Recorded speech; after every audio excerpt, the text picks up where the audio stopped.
My name is Mark Schmitt. I'm currently a law enforcement officer at Campbell County Sheriff's Office. I've been a SWAT member for about 14, 15 years. Since I was a child, I was going to end up being in the military. My granddad, a lot of family members that enlisted. In 1989, I deployed to Operation Desert Shield. I was a tanker in the United States Army. Spent approximately 8 months over there. Not the best living conditions around. Most of the time we either slept on the ground or slept on top of an M1 tank. Not that I'm complaining about that. I enjoyed the brotherhood and still pretty close with some of the folks I served with. We went to a little spot out in the desert and we got all of our equipment, our M1 tanks, and I started, when I first got there I was assigned as a driver on a M1A1 crew. A tank pure battalion was not really effective without infantry. It needed the foot soldiers, so I did spend a lot of time walking out in front of tanks.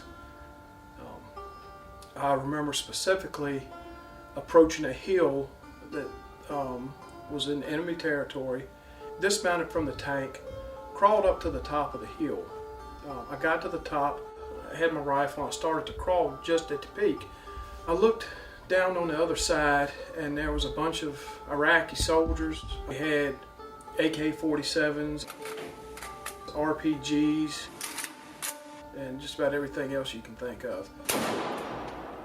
To my right shoulder, just a few feet, the earth just starts to explode all around me, and I wasn't sure what was going on. It was very confusing, and come to find out, I looked back and it was my platoon leader dismounting off of a tank.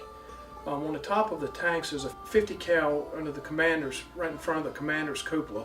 He had turned his safety on inside of the tank, but outside on the rifle it has a butterfly trigger on it.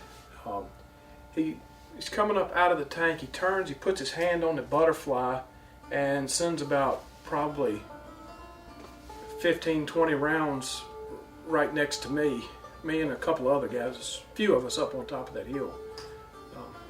That was one of the times that I thought, well, I'm gonna die here on top of this hill in Iraq. I remember distinctly going through a breach point between the neutral zone into Iraq.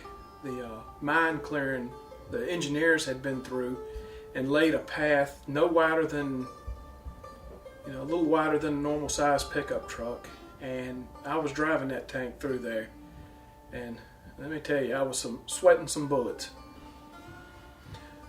I will say this, there was a lot of death over there. My unit, we lost 11 soldiers out of my post. It was a very small post. One of the guys that we lost was a civilian. I'm not sure exactly what happened with him, but from what I understand, he stepped on a MLRS bomb. I will tell you this, without saying a lot of how, I'm sure everybody understood that a lot of fratricide took place over in Desert Storm the first go around when we were there, and it is true, it did happen. I won't go into any detail on that. We had a chaplain who came making rounds almost every day, and just before we were about to go, probably one of the first movement to contacts we were going to, everybody was praying. Everybody, including this young man. It was really nice to see, not under the best circumstances, but that's one thing I firmly believe. There is no such thing as an atheist in a war zone. Everybody prays to somebody. I have no regrets and a clear conscience of everything that I've ever done.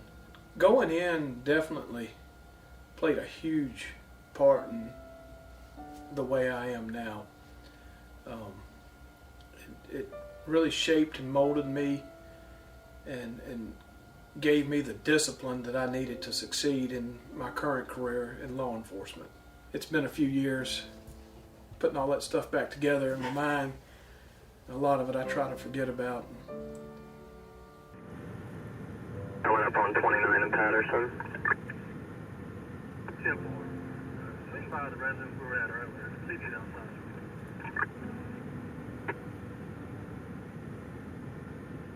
10-4.